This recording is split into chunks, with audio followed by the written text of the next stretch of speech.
Satu-satu. Makanya Allah tuh salah satu sifatnya itu sari'ul hisab. Allah itu maha cepat dalam menginterogasi. Seluruh hamba maju satu-satu. Kulluhum atihi yaumal qiyamati farda. Nggak ada kali kita pakai mazhab Syafi'i di sana biarin bareng-bareng gitu, kolektif.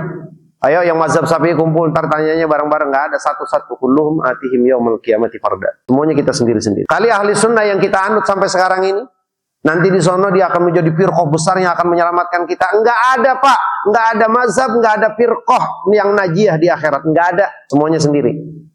Dan Allah yang langsung nanya. Laisa bainana wa bainallahi tarjuman. Enggak ada antara kita dengan antara Allah itu penterjemah. Semuanya satu-satu maju di hadapan Allah. Ayo, mau ngomong apa? Maka yang ngaku-ngaku raja, yang ngaku-ngaku kuasa, yang ngaku-ngaku punya teknologi, habis. Enggak bisa bohong di hadapan Allah. Satu-satu seluruh makhluk ditanya di hadapan Allah.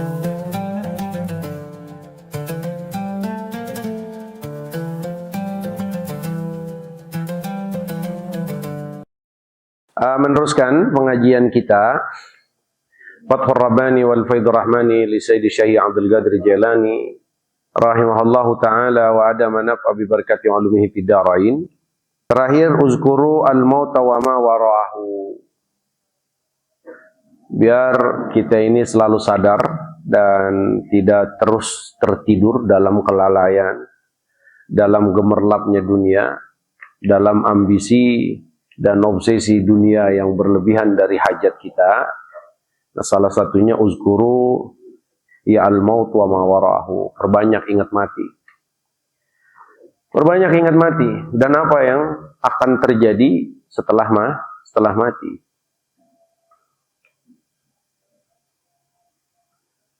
Wazkuru ar-Rabb azza wa jalla wa hisabahu wa nazaratihi ilaikum. Bagaimana Allah perlakukan kita saat sudah waktunya kita kembali kepada Allah. Lihat, Pak, kalau dalam kehidupan ini ada hal-hal yang kita bisa tolak, kita bisa iakan.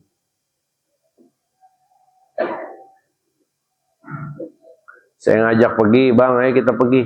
Abang bisa bilang iya, bisa bilang enggak. Itulah kehidupan dunia. Tapi ada satu kematian, dan itu pasti, kalau udah datang ke kita, itu nggak bisa dimaju mundurin. Dia akan tepat waktu. Nah, kalau kematian ini bentuknya seperti kita ngajak seseorang atau kita diajak seseorang yang di situ ada pilihan buat kita mau ikut mau enggak, enak kita.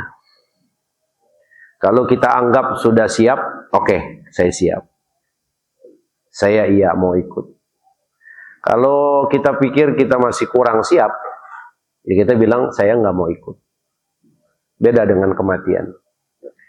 Saat Allah katakan bahwa kematian itu hanya milik Allah dan proses kematian tersebut terjadi, la yastakhiruna sa'atau wa la yastaqdimun, nggak bisa dimajukan dan dimundurkan. Artinya yang siap ya akan diambil oleh Allah, yang nggak siap kalau pada waktunya akan diambil. Ini yang paling kita khawatirkan, bapak-bapak, ibu-ibu, abang-abang. Allah ambil kita dalam keadaan kita maksiat kepada Allah.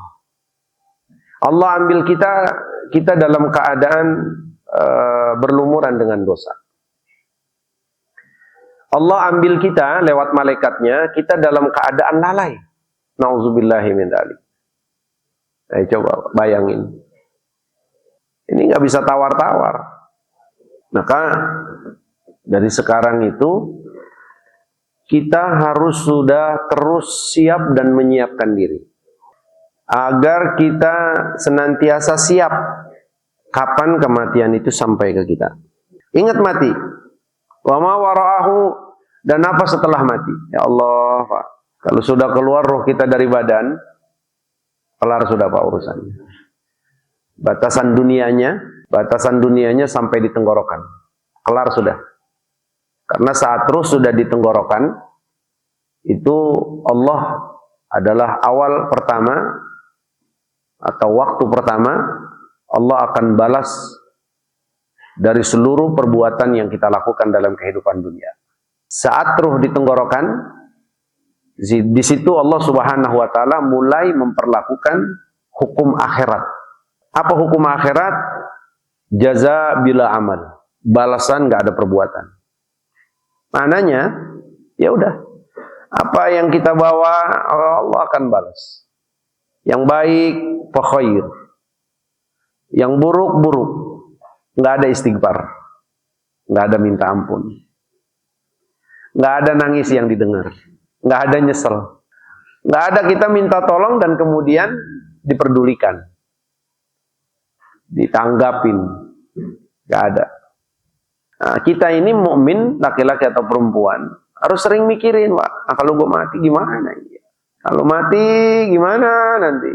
Misal dari badan, batas awalnya adalah ruh di tenggorokan. Mulai Allah balas. Fahaza darul jaza la daru amal. Ini adalah ya tempatnya, waktunya, ya alamnya pembalasan, bukan alamnya perbuatan. Maka kalau ruh sudah di badan, mau dia bilang beriman kepada Allah, beriman kepada Rasul, mau dia beriman kepada malaikat, udah nggak diterima. Mau dia ngakuin segala kesalahannya, nggak diterima. Dia mau ngakui bahwa tidak ada Tuhan kecuali Engkau, nggak diterima sama Allah. Sampai ruh tersebut Allah perintahkan untuk menghadap penciptanya Allah Subhanahu wa ta'ala. Makanya aulia-aulia Allah itu, sebagaimana yang dicontohkan Nabi dan para sahabat-sahabat, itu nggak pernah lalai dia sedikit pun. Karena khawatirnya lagi lalai, dicabut. Siapa yang tahu? Mati itu tidak harus didahulukan oleh sakit. Normalnya, biasanya, kebanyakannya ada sebab sakit atau apa. Kebanyakannya. Tapi banyak juga di sana yang meninggalnya tanpa sakit, kecelakaan. Banyak juga di sana yang meninggalnya itu tanpa sakit, tanpa kecelakaan. Prosesnya sependek mungkin. Setelah dapat ketetapan bahwa kata dokter dia nggak memiliki sakit apa-apa. Tapi memang waktunya. Lepas roh dari badan, mulai dihadapkan kepada penciptanya Allah. Kalau Allah ridho, kalau Allah senang sama kita, mudah-mudahan amin ya Allah ya Rabb. Kalau Allah senang, Allah ridho, udah dikondisiin Pak. Kata Allah, ya udah, tulis namanya di surga, kembalikan dia ke jasad. Balik dia ke jasad. Maka sepakat seluruh ulama bahwa ruh itu akan kembali ke jasad lil imtihan, untuk sebuah ujian. Ini ujian asli ini baru Pak. Nah ujian asli ini jawabannya itu semua yang kita imani, yang kita pelajari, yang kita amalkan dalam kehidupan dunia. Nah kalau yang kita pelajari, yang kita yakini salah, yang kita amalkan salah, ya nanti jawabannya juga akan salah. Dipindahkan, kata Allah, wa in kana mu'minan, kalaulah dia mukmin, kata Allah kembalikan, tulis namanya uktub ismahu fi'il illiyin, tulis namanya di surga, fil jannah, kembalikan ruhnya lis-su'al, untuk menjawab, ya untuk ujian. Dikembalikan Pak ke bumi, bukan ke bumi, dikembalikan ke jasad. Untuk apa? Untuk pertanyaan. Man rabbuka?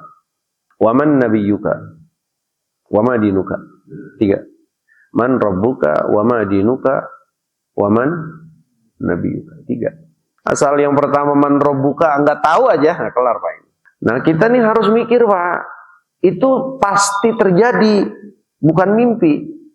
Allah kabarkan ini lewat Sayyidina Muhammad, baik yang langsung lewat firman-Nya dalam firman-firman suci Allah atau lewat lisan mulia Sayyidina Muhammad itu nyata. Kullu nafsin dha'iqatul.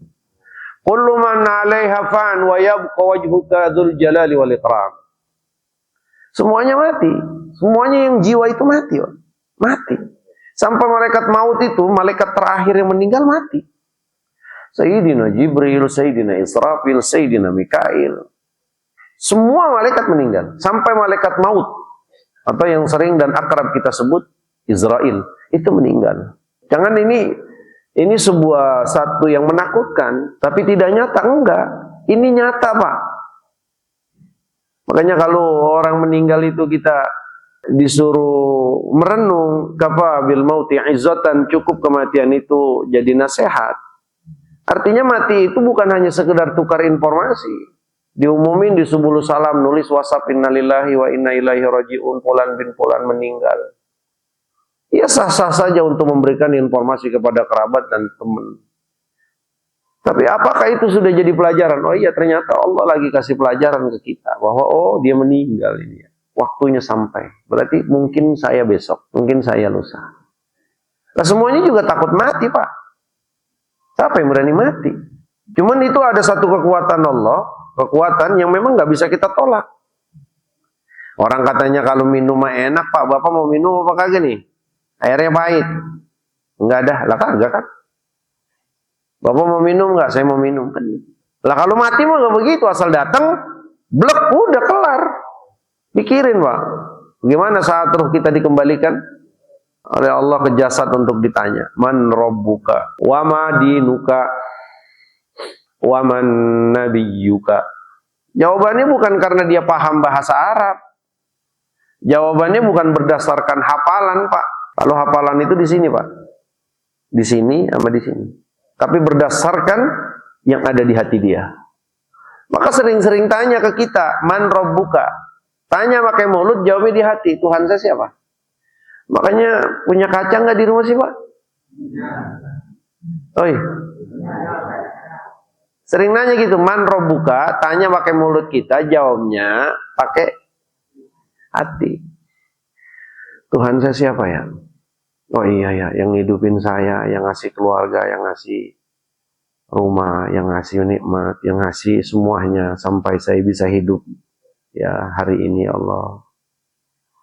Tidak ada Tuhan kecuali la ilaha il. Taruh di sini, Pak. Baru nanti kalau ditanya man rabbuka bisa jawab. Ya kalau timbang kalis-kalis doang mah Pak, memulut doang bebawakan. Mintanya, ngadunya sama manusia, takutnya sama manusia jabatan. Ucapannya la ilaha illallah, takutnya sama Amerika, sama Israel. Asyhadu an la ilaha illallah wa asyhadu anna Muhammadar Rasulullah. Tapi bukan Allah yang ditakutin makhluk, jabatan dan yang lainnya. Nauzubillahi min zalik. Ya, nanti sesuai keyakinan dia, sesuai yang di hati. Siapa Tuhan engkau? Udah nggak bisa jawab. Wama dinuka, apa agama engkau? Ya perhatiin agama kita apa, Pak? Islam. Jalankan Islam dengan baik. Waman nabiyyuka, siapa nabi kamu? Nah ini yang sering-sering kita ingetin, ya Allah. Sendiri, Pak. Jangan pikir kalau udah meninggal gua ketemu nyani, ketemu baba, ya begitu mah enak banget. Apalagi kita ketemu sama bapak kita yang kita sayang, yang sayang sama kita, enak nggak? Lah enak sendiri, Pak. Itu mah nanti kalau kita udah selesai ujian, udah diteken sama Allah, iya kamu lulus, bisa jawab. Yuthabbitullahu alladhina amanu bil qawli tsabiti fil hayatid dunya wa fil akhirah. Itu dalam Al-Qur'an. Orang-orang mukmin yang beriman kepada Allah dalam kehidupan dunia ini, dia akan Allah mantapkan bil qawli tsabit, dengan ucapan yang mantap, fil hayatid dunya wa fil akhirah, dalam kehidupan dunia, dalam sakaratul maut, dalam menjawab 3 pertanyaan malaikat. Nah udah, kalau udah lulus, kamu lulus. Kata Allah kamu lulus, selesai, jawabannya benar, rapi, sesuai, udah. Iwasa gabrahu sittina diraan. Kuburannya diluasin mulai dari 30 meter. Waja'alahu raudhatan min riyadil jannah. Dijadikan taman dari taman surga. In arada anamallah, kalau dia pengen Allah tidurin. Baru ketemu, ma bapak saya di mana ya? Diizinin kalau Allah izinin juga. Maka yaqulu Ibnu Qayyim rahimahullahu taala, kata Ibnu Qayyim dalam salah satu bukunya Ruh, ya orang-orang mukmin bisa ketemu. Bisa ketemu. Ya, kenapa? Sahabat-sahabat Nabi itu langsung ketemu Nabi. Anak kecintaan Nabi itu wala rasihim alaihimussalam alaihassalam Sayyidah Fatimah Zahra radhiyallahu, langsung ketemu Rasul, Pak. Istri-istrinya langsung ketemu Rasul, sahabat-sahabatnya langsung ketemu Rasul. Bagaimana tidak? Saat Sayyidina Utsman radhiyallahu taala anhu pingsan karena beberapa bagian tubuhnya sudah mulai terlepas jarinya, pingsan, Allah mimpikan dia ketemu Rasul. Kata Rasul, ada pilihan buat engkau ya Utsman. Aku ingin minta kepada Allah agar kau diberikan pertolongan, selamat. Artinya yang melukai, yang berusaha membunuh akan hancur saat itu. Atau kamu pilih berbuka bersama aku. Kata Sayyidina Utsman, aku pilih berbuka bersama dengan engkau ya Rasulullah. Benar, pas melek, gas, meninggal. Berarti ketemu nggak sama Nabi? Ini mah bukan bicara nanti di mahsyar, bukan bicara di sorga. Kalau di sorga mesti pasti di alam barzah. Nah, bisa nggak Ustaz Rusmin ketemu Turmuzi Abdul Jalil? Bisa, kalau sama-sama benar. Bisa nggak Bang Imam ketemu bininya? Ya, bisa-bisa aja. Ya, men bisa. Situ kayak malaikat, kayak Tuhan, men bisa-bisa aja, belum tentu. Nah, ya Pak, makanya ya ayo kita mikirin dah sendiri-sendiri. Sendiri Pak, demi Allah nggak ada yang nolongin siapa? Nggak ada yang nolongin, nggak ada yang peduli sama kita. Alamnya udah beda. Ini, makanya 3 pertanyaan ini sering-sering ulang dan jawab dari hati kita. Jawab, bener gak nih Tuhan saya Allah? Bener. Ya, kalau bener, mantapkan terus. Bener nggak agama saya Islam? Bener. Pastikan kita tuh berjalan di atas ya aturan-aturan Islam. Bener nggak Nabi kita Sayyidina Muhammad? Bener. Maka pastikan Nabi yang jadi suri teladan kita, yang harus kita bela, yang harus kita cintai, melebihi kita mencintai mak bapak kita dan diri kita. Bisa nggak begitu? Kalau bisa begitu, jawabnya aman. Kita mah masih ditanya Pak. Kita bukan level suhada seperti Sayyidina Umar. Ditanya malaikat, kata Sayyidina Utsman, balik nanya.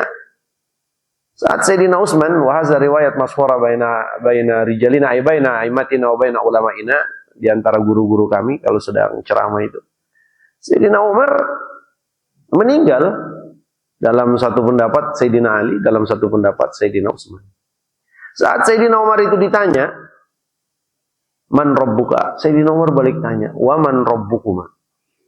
Sayyidina Umar ditanya oleh malaikat Munkar Nakir, siapa Tuhan kau? Tapi Sayyidina Umar malah balik nanya, man rabbukuma? Siapa Tuhan kalian? Malaikat taubat lah ngadepin Sayyidina Umar. Kelasnya Pak, benar gak? Sah itu Pak. Kita, siapa kita? Yang aja males, sedekah pelit, sama bini bohong mulu. Wazkuru Rabba Azza wa Jalla wa hisabahu wa nazaratihi ilaikum. Udah, dari sekarang mulai kita ingat-ingat Allah, bagaimana nanti hisab Allah, bagaimana nanti ya munazarat Allah Subhanahu wa taala, ya. Kita dikritisi loh nanti sama Allah satu-satu. Satu-satu. Makanya Allah tuh salah satu sifatnya itu sari'ul hisab. Allah itu maha cepat dalam bertanya, menginterogasi. Seluruh hamba maju satu-satu. Kulluhum atihi yaumal qiyamati farda. Nggak ada kali kita pakai mazhab Syafi'i di sana biarin barang-barang itu. Kolektif. Ayo yang mazhab Syafi'i kumpul ntar tanyanya bareng-bareng, nggak ada, satu-satu. Kulluhum atihim yaumal qiyamati farda. Semuanya kita sendiri-sendiri. Kali ahli sunnah yang kita anut sampai sekarang ini, nanti di sono dia akan menjadi firqah besar yang akan menyelamatkan kita. Enggak ada Pak, enggak ada mazhab, enggak ada firqah yang najiyah di akhirat, enggak ada. Semuanya sendiri. Dan Allah yang langsung nanya. Laisa bainana wa bainallahi tarjuman. Enggak ada antara kita dengan antara Allah itu penterjemah. Semuanya satu-satu maju di hadapan Allah. Ayo, mau ngomong apa? Maka yang ngaku-ngaku raja, yang ngaku-ngaku kuasa, yang ngaku-ngaku punya teknologi, habis Pak. Nggak bisa bohong di hadapan Allah. Satu-satu seluruh makhluk ditanya di hadapan Allah. Udin, maju. Lah repot lah, bener kagak? Ya Arhamar Rahimin, Ya Arhamar Rahimin, Ya Arhamar Rahimin, Farij. Udah minta ampun aja Pak. Ditanya semuanya itu mah Pak, kagak pakai siapa-siapa. Nah makanya ketentuannya itu bagaimana supaya kehidupan kesanahnya dari mulai sakaratul mautnya, di alam barzahnya, di mahsyarnya, ya nanti di situ di mizannya, terus di sirotnya sampai kita selamat. Nah itu ditentukan dari sekarang kita hidup. Yamutul insanu ala ma'asa alaihi. Orang itu mati tergantung kebiasaan hidupnya. Lah kalau kebiasaannya kayak antum, dikit-dikit ngaji, dikit-dikit sedekah, dikit-dikit nyuci baju bini, benar nggak? Nganterin anak ke sekolah, belanjain sayuran bini ke warung. Lah itu bini kerjanya apa kalau begitu? Jadi emosi kita nih. Nah iya, jadi semuanya laki yang ngerjain. Ayo Pak, magadamna wa ma'akharna. Makanya kan ayat yang sering dibaca sama orang tua kita, Ustaz Anwar Rusli. Ya ayyuhalladzina amanu taqullaha wal tanzur nafsum ma qaddamat ligad. Ingat Pak, kita berhadapan sama Allah. Makanya bahagialah orang-orang saudara-saudara kita di Gaza, Pak. Imma mujahidihim, amma mujahidiha, baik mujahidnya dan seluruh sya'biha dan rakyatnya. Itu luar biasa, Pak. Wa madama annahum amanu billah, selagi mereka beriman kepada Allah, wa anna mautahu syahida, bahwa mati mereka adalah syahid. Kalau syahidnya pakai ditanya, Pak, tuh berbedanya dengan yang normal kayak kita.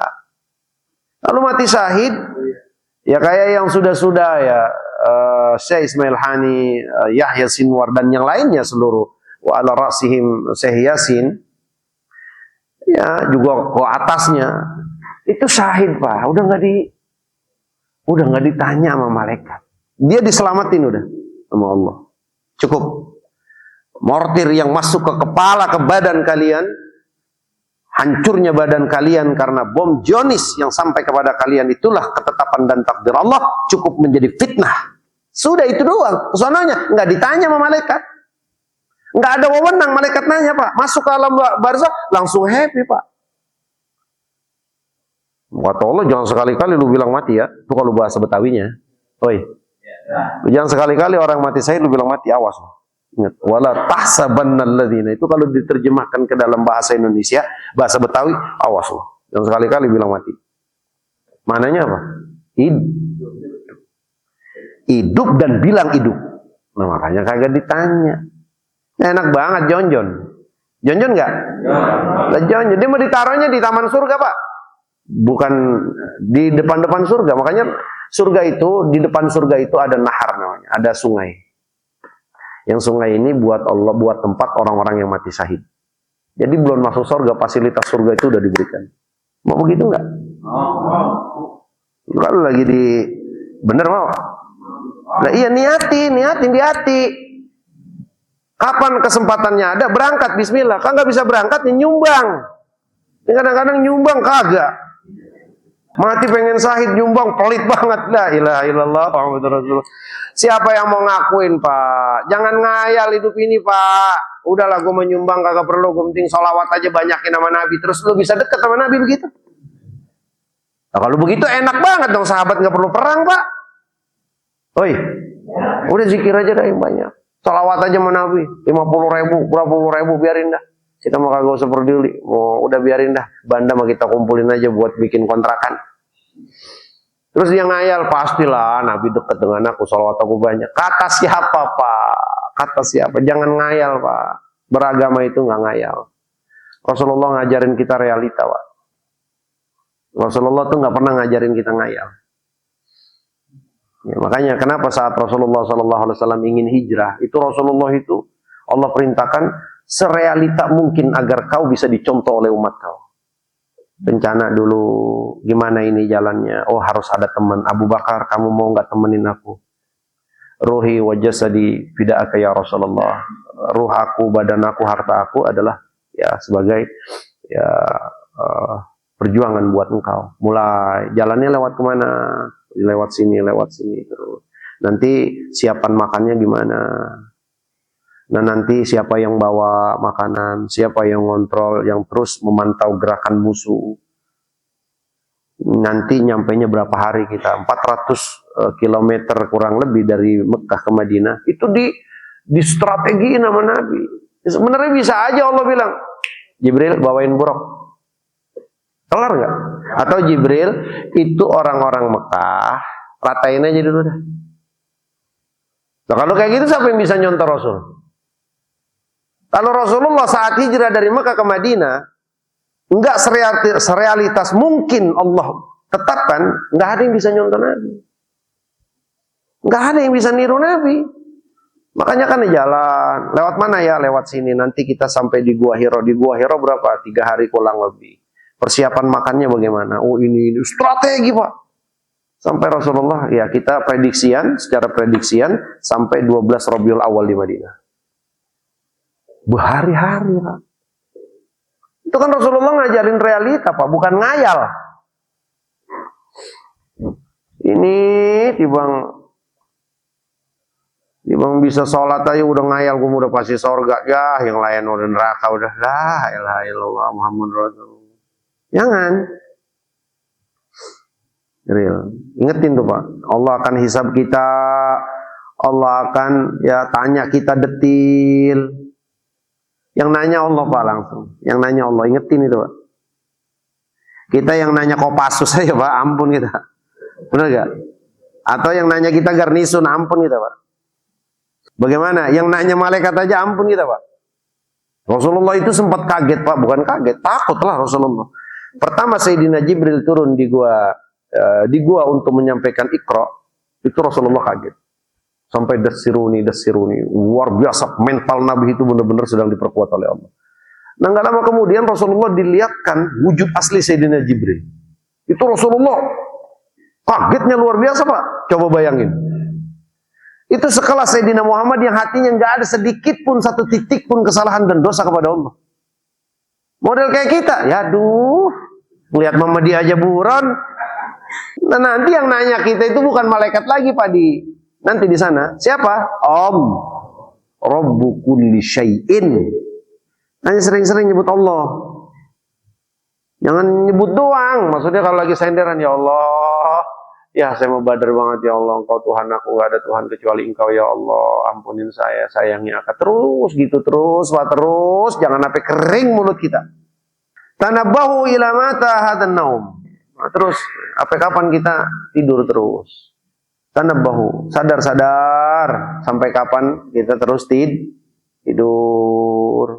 Nah, makanya malam Kamis ini kita diingetin, Pak. Saya diingetin Allah, Bapak, abang-abang, ibu-ibu, semuanya kita diingetin Allah. Oh iya, kita ini dalam satu perjalanan, dan perjalanan ini akan ada akhirnya, dan akhirnya itu nanti akan diminta pertanggungjawaban dari seluruh perbuatan yang pernah kita lakukan dalam kehidupan dunia, sekecil yang mungkin sudah terlupakan, sekecil kezaliman yang pernah kita lakukan dan itu sudah dilupakan, itu tidak akan pernah terlupakan di hadapan Allah. Dan semuanya akan ada catatan, dan semua akan ada balasan. Maka buru-buru minta maaf kalau kita zalim sama orang. Buru-buru minta maaf. Kagak mau buaya sampai mati, itu kan setan, Pak. Ya, tapi kalau kebetulan kita yang disakitin, yang dicurangin, mah boleh kayak begitu. Ini orang, kita yang nyakitin orang, kita yang marah banget. Nah, kalau kita disakitin orang, barang kita dicuri, gitu, atau apa, terus kita marah, saya nggak bakal maafin dia sampai akhirat, ya nggak apa-apa. Berarti dia ngambil satu dari dua pilihan. Apa maknanya satu dari dua pilihan? In zulimna, kalau kita dizalimin itu Allah kasih dua pilihan. Kamu sumpahin atau sabar. Begitu, Pak. Kita ini dizalimin sama orang dua. Kamu tuntut atau kamu sabar. Kalau kamu tuntut di dunia, ya pastinya di dunia mah bukan balasan. Nanti di akhirat berarti dia akan dituntut dari kezaliman yang pernah dia lakukan kepada kita. Tapi kalau kita bilang, wasabru, saya sabar. Maafkan dia ya Allah, maafkan saya dan maafkan dia. Clear. Pahala kita gede. Dia tetap kena nggak? Nah, dia mah tetap ada kena karena Allah itu maha adil. Gitu, Pak. Ya kayak Bang Imam bohongin bininya. Contoh maaf ya Bang Imam. Dia bohongin bininya. Misalkan. Nah, kayak Bang Imam ini, bininya ada dua pilihan. Ada kalanya enggak memaafkan sampai nanti di akhirat, atau memaafkan. Ya sudah kan dimaafin. Wah, kata istrinya, saya maafkan dunia akhirat. Ya udah, berarti tinggal nunggu Bang Imamnya. Kalau Bang Imamnya lakukan taubatan nasuha, maka di sono pun dia bersih. Tapi kalau enggak, ya gue maafin, kata istrinya, dunia akhirat. Tapi Bang Imam enggak taubat, di sono tetap kena. Karena wa mallahu bizzallami lil abid, Allah itu enggak akan zalim sekali-kali terhadap hamba. Ayo Pak, kita pikirin apa? Saya pikirin, sampai kapan kita tidur? Ila mata hadzal jahl. Sampai kapan kebodohan ini, Pak? Ila mata hadzal jahlu wat taraddudu fil batil. Sampai kapan, Pak, kita terus mundar-mandir kepada yang tidak benar? Nah, kena semuanya, Pak, kalau ngomong kayak begini. Asal ngaji ini di 10 salam mantap banget, nggak bakal mau maksiat, mata gua mau nggak bakal maksiat. Pulang aja Pak nyender dikit udah buka WhatsApp. Terus apa ini ya? Gitu. WhatsApp nggak ada yang balas, buka TikTok. Awalnya nge-like yang bagus Pak. Ada aja nanti. Astagfirullah, astagfirullah, astagfirullah. Nah, sering minta ampun. Terus jangan kebablasan. Jadi kalaulah tidur itu tidur jangan kebluk. Ada tidurnya manusiawi Pak. Mananya ada salahnya kita hidup, iya, nggak ada yang mulus. Yang bener banget mah Rasulullah udah kagak ada salahnya. Lah kalau kita mah enggak, makanya bahasa Allah, alladzina idza fa'alu fahishatan aw zalamu anfusahum dzakarullah fastaghfaru lidzunubihim wa ma yastaghfiru dzunuba wa ma yaghfiru dzunuba illallah wa lam yusirru ala ma fa'alu. Ini Allah sedang menerangkan tentang kriteria orang yang bertakwa. Orang bertakwa itu cirinya kalau dia ngelakuin kesalahan, dosa, itu langsung habis ngelakuin dosa, ya Allah, gua ngapa dosa amat ya Allah. Lah kan saya punya bini, ngapa jadi bini orang, ya Allah. Saya kan punya bini, lah ngapa jadi nyeplosnya kemana-mana ini, ya Allah. Jangan ketawa Pak. Dosa nggak? Oi. Iya. Nah cirinya apa? Idza fa'alu fahisatan aw zalamu anfusahum, kalau dia ngelakuin satu kesalahan, dosa, aw zalamu anfusahum, dia zalim terhadap dirinya, salatnya lalai, sedekahnya lalai misalkan. Zakarullah, dia mulai ingat Allah, ya Allah, saya dosa banget ya Allah. Mulai sempit dunia, ya Allah. Saat kita melakukan kesalahan, melakukan dosa, setelah itu kita ingat Allah dan kemudian hati kita terasa sempit, maka itu adalah tanda keimanan yang ada di hati kita. Itu kriteria orang yang bertakwa. Maknanya apa? Nggak ada satu umat Sayyidina Muhammad itu yang bisa terpelihara daripada dosa. Illa man asima rabbuhu, kecuali yang memang dijaga oleh Allah. Tapi pada prinsipnya kesepakatan ulama kita bahwa hanya Rasulullah yang maksum. Yang lainnya nggak ada yang maksum. Salah. Keliru. Tapi apa? Kalau habis keliru langsung saat fastaghfaru lidzunubihim, kemudian dia minta ampun. Dia yakin ini Allah, saya banyak dosa, nggak ada yang ngampunin dosa kecuali Allah. Dan akhirnya apa? Walam yusirru ala ma fa'alu wa hum ya'lamun. Dan dia nggak terus menerus. Udah dia berhenti. Ya Allah, udah cukup. Cukup udah. Nggak lagi udah. Nah, bini saya yang tercantik. Titik. Pas mulai kita, nah ini bini gue ini lagi. Paham gak kira-kira? Woi, ini yang saya jelasin paham nggak? Ayo Pak, renung-renungin Pak. Renungin. Wal qiyamah nafsi wal hawa wal adati lima lam tata'addabu bi ibadatil haqqi azza wa jalla wa mutaba'ati syar'ihi sara'ihi al ibadatu tarkul ada. Ayo sampai kapan kita terus bodoh, terus mundar-mandir kepada kebatilan? Ya, terus sadarkan diri kita, bangunkan diri kita, kita dalam sebuah kehidupan dunia, dan dunia ini adalah tempat transit, tempatnya di mana kita mengumpulkan amal baik sebanyak-banyaknya untuk bekal akhirat. Yang ngumpulin amal buruk sebanyak-banyaknya, maka balasannya buruk sebanyak-banyaknya, bahkan dilipat gandakan oleh Allah. Nauzubillahimin. Ayo sadarkan diri kita. Mohon kepada Allah agar Allah berikan hidayat dan taufik kepada kita, berikan bimbingan kepada kita, memaafkan segala kesalahan dan dosa-dosa kita. Amin ya rabbal alamin.